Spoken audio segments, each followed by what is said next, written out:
Je vais essayer de vous montrer jusqu'à quel point va la notion d'humilité, de sobriété, de pudeur dans la parole de Dieu. 1 Pierre 3, verset 1, on l'a déjà lu. 1 Timothée 2, verset 9, de même aussi que les femmes vêtues d'une manière décente avec pudeur et discrétion se parent, non pas de tresses d'or, de perles ou de toilettes somptueuses, mais d'œuvres bonnes comme il convient à des femmes qui se prétendent pieuses.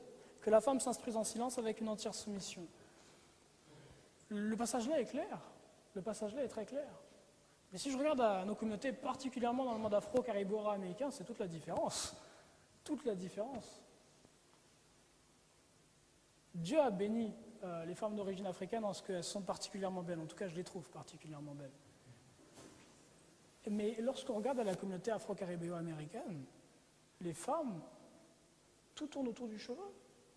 Le cheveu a une importance qui est énorme. On passe tellement de temps à se faire des boucles, à se faire des tresses, à faire ceci, à faire cela, à mettre de la gloire dans sa tête. Laissez-moi vous dire ce qu'enseigne la parole de Dieu.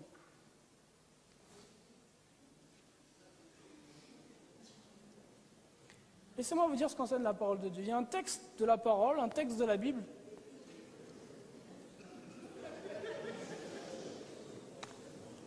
Non, je vous ai dit, je ne suis pas là pour vous plaire.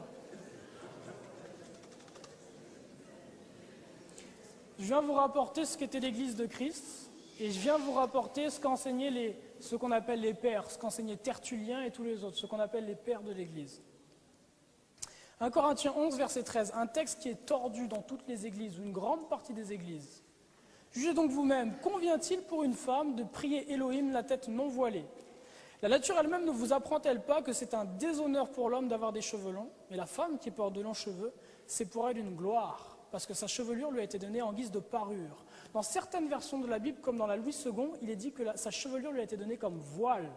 Le terme est mal traduit. Le terme qui est en grec paraboilon est traduit ici par Chouraki par parure, qui est la juste traduction du terme, et qui redonne tout son sens au texte qui commence au verset 1 d'un Corinthiens 11. On n'est pas là pour faire une étude là-dessus aujourd'hui, mais simplement pour vous dire que ce qu'enseigne l'apôtre Paul, c'est que les cheveux de la femme, ce sont sa parure. Une parure, c'est quoi? Un ensemble de colliers, par exemple. Un ensemble de colliers, on appelle ça une parure. Une parure, c'est quelque chose de glorieux.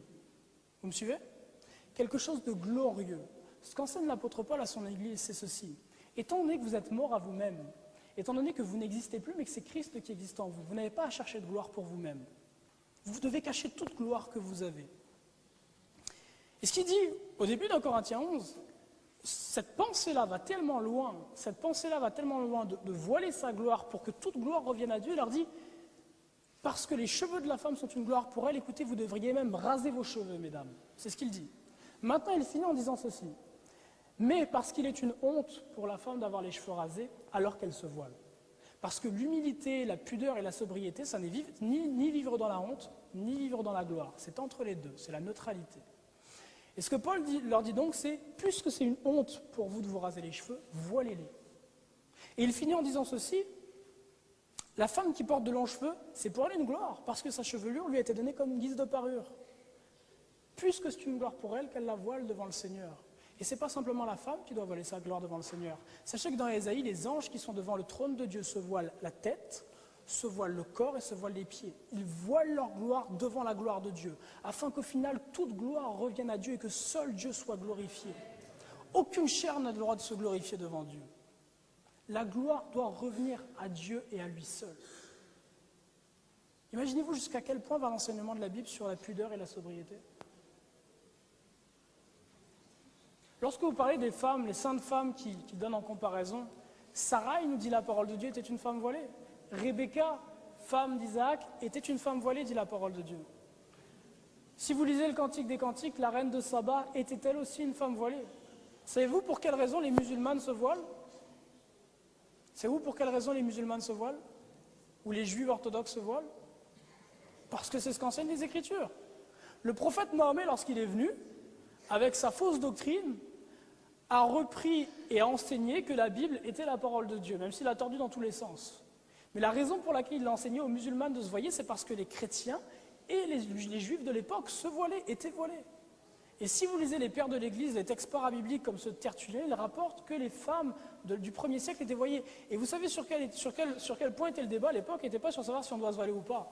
Tertullien, le débat était pour lui, le débat à ce moment-là, quand il écrit le titre de son essai est intitulé « Du voile des vierges ».